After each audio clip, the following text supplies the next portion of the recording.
Hello students, how are you all? All okay? Okay then. आज हम chapter 14 करेंगे, सच्चा तीर्थ यात्री।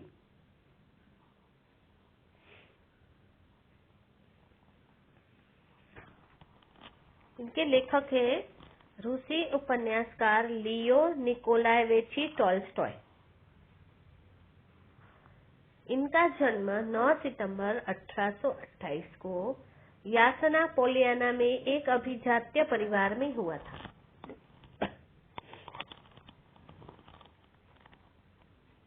मुख्य रूप से इन्होंने उपन्यास एवं कहानियां लिखी है, बाद में नाटक और निबंध भी लिखे।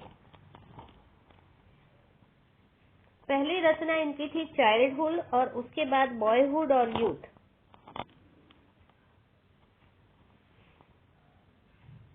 (1865 से 1869) यानी 1865 से 1869 के बीच लिखी गई थी वॉर एंड पीस। वो एक ऐसी रचना थी जिसने टॉल्स्टॉय को अमर बना दिया था।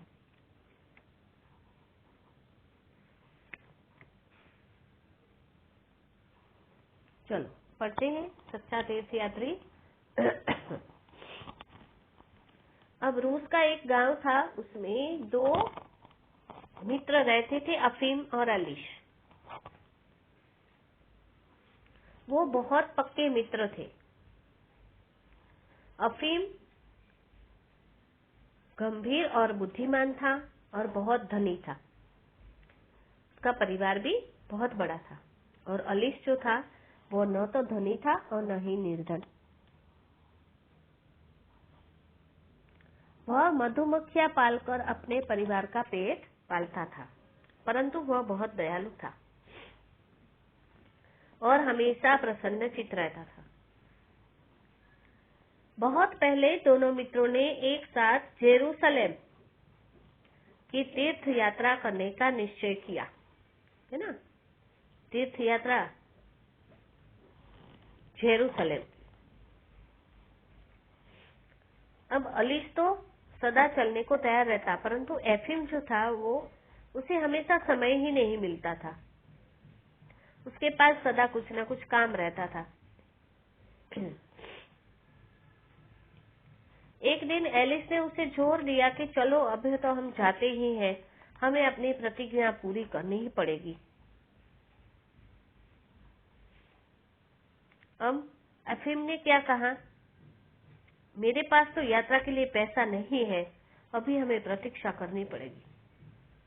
तो अलीस ने हंसकर कहा कि मित्र, तुम्हारे पास तो मुझसे ज्यादा 10 गुना पैसा है और फिर भी तुम ऐसी बातें कर रहे हो। पर आत्मा की जो पवित्रता है उससे बढ़कर कुछ नहीं है, पैसा काम नहीं आता। तीर्थ यात्रा से आत्मा पवित्र होती है। हमने तीर्थ यात्रा करने की प्रतिज्ञा की है, अतः हमें अवश्य चलना चाहिए। अंत में अलीस अपने मित्र को समझाने में सफल हो गया और अफीम ने उनके साथ अपने साथ बहुत सा धन ले लिया और अलीस ने तो केवल उतना ही लिया जितना आवश्यक था और दोनों यात्रा पर चल पड़े। अब चलते चलते वह एक छोटे से गांव में पहुंचे तो उस गांव में अकाल के कारण त्राही त्राही मची हुई थी। अकाल यानी क्या होता है, भूस्काल, है ना। अकाल पड़ा था वहां, तो सभी जान बचाने के लिए, है ना, पुकार रहे थे। त्राही त्राही मची हुई थी, यानी बचाओ बचाओ। चारों तरफ चीखें सुनाई दे रही थी और एक झोपड़ी थी, उसमें से चीख पुकार सुनी तो उन्होंने दरवाजा खटखटाया, लेकिन किसी ने खोला ही नहीं। तो अलीस ने दरवाजे को धक्का दिया तो वह खुल गया। तो अंदर का जो वातावरण था बहुत दुर्गंधपूर्ण था। एक जो स्त्री थी वो मरणासन अवस्था में पड़ी हुई थी स्त्री ने पूछा कि आप लोग कौन हैं, आपको क्या चाहिए? हमारे पास तो कुछ भी नहीं है। और एक बच्चा था, वो अपने पिता से बोला, बाबा मुझे भूख लगी है, कुछ खाने को दे दो। तो एक पुरुष लड़खड़ाता हुआ आया और बोला, हम तो रोगी हैं।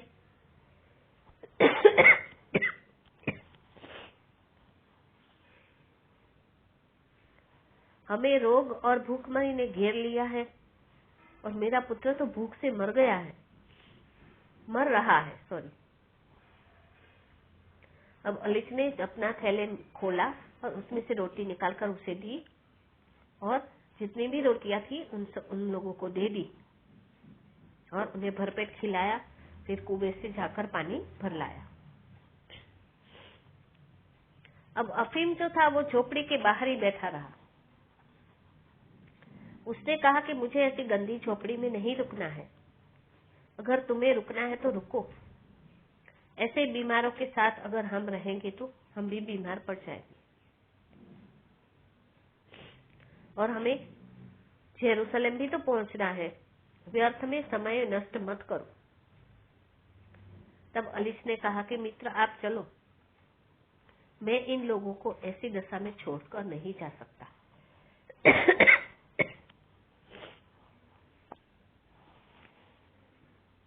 मुझे कुछ दिन रुककर इनकी सेवा करनी है।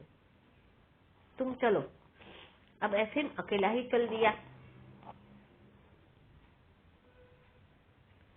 अलीसा उन तीनों प्राणियों की सेवा में लग गया और सुबह होते ही उसने घर की सफाई की, चूल्हा जलाया, खाना बनाया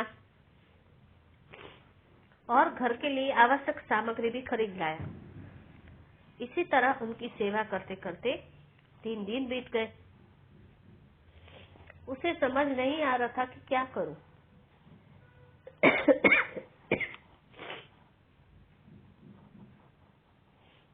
एक ओर वह सोचता था कि मुझे जाना चाहिए और दूसरी ओर उसे लगता था उन लोगों की दशा देखकर कि इनकी सेवा कौन करेगा और उसका हृदय भर आता था। अंत में उसने फैसला किया कि मैं यहीं रुकूंगा जब तक कि ये लोग ठीक ना हो जाए। और उसके सेवा करते ही उस परिवार में जैसे शक्ति आ गई। अलीसा ने उन लोगों को दूध के लिए एक गाय और खेत जोतने के लिए एक घोड़ा खरीद दिया और साथ ही फसल आने तक अनाज भी खरीद कर दे दिया। एक दिन अलिस ने सुना कि वो जो बूढ़ी स्त्री थी अपने बेटे से कह रही थी कि बेटा ये कोई मनुष्य नहीं देवदूत है। अलिस ने जब अपनी प्रशंसा सुनी तो उसने सोचा कि मुझे यहाँ से चल देना चाहिए।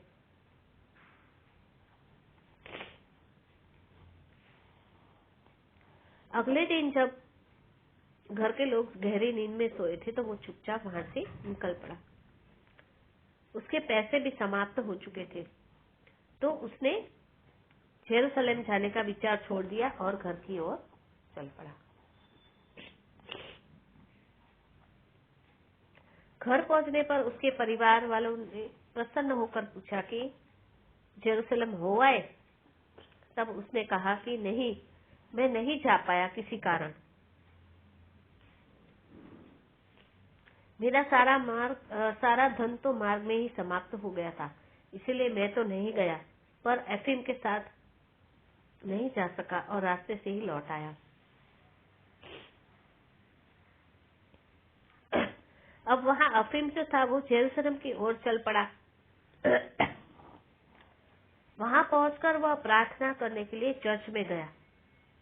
चर्च में तो बड़ी भीड़ थी और वो तो हमेशा अपने धन की ही चिंता करता था। प्रार्थना के समय भी जेब टटोल कर देख रहा था कि कहीं भीड़ में पैसा तो नहीं खो गया ना, किसी ने जेब तो नहीं काट ली है ना।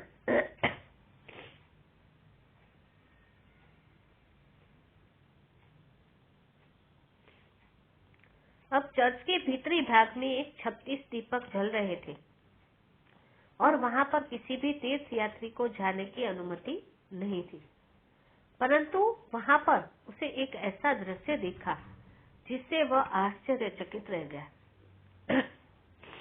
उसे वहां एक पुरुष की झलक दिखाई दी और वह एलिस की तरह था। अब एफिम सोचने लगा कि एलिस कैसे हो सकता है, उसे तो मैं पीछे छोड़कर आया हूँ। परंतु जब उसने फिर उसकी ओर देखा तो उसे पूर्ण विश्वास हो गया कि वह एलिस ही है। अपने मित्र को देखकर उसे बड़ी प्रसन्नता हुई। वह सोचने लगा कि एलिस बड़ा भाग्यशाली है। उसके मन में आया कि अगले दिन मैं भी अपने मित्र की सहायता से चर्च के भीतरी भाग में पहुंच सकूंगा।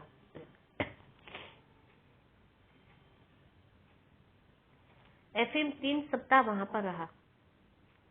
प्रतिदिन चर्च में जाता और एलिस को उसी विशेष स्थान पर खड़ा पाता, परंतु बाद में वह गायब हो जाता।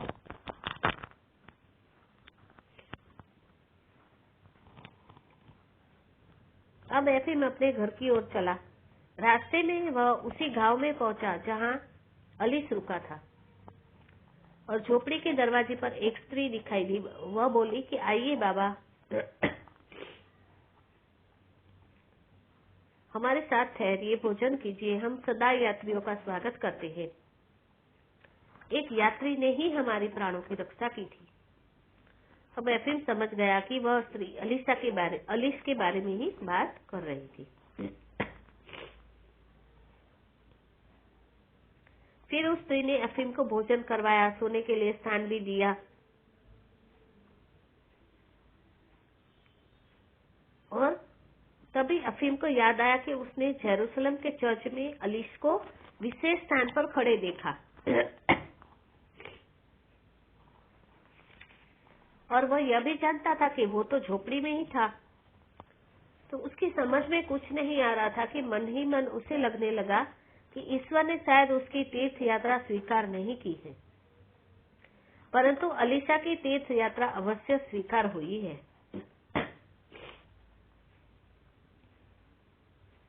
प्रातःकाल वह अपने गांव की ओर चल पड़ा।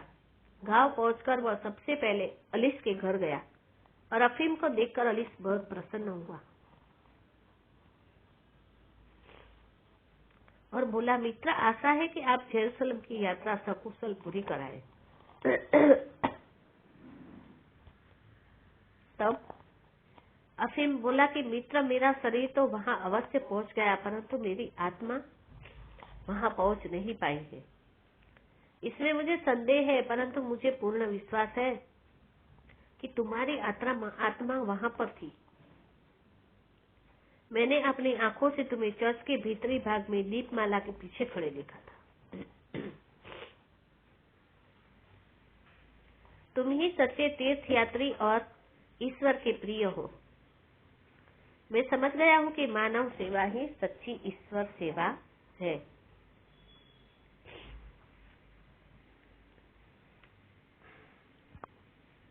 तो इस पाठ से हमें क्या सार मिलता है? मानव प्रेम, मानव सेवा और परोपकार, है ना, आदि नैतिक भावों का चित्रण, है ना।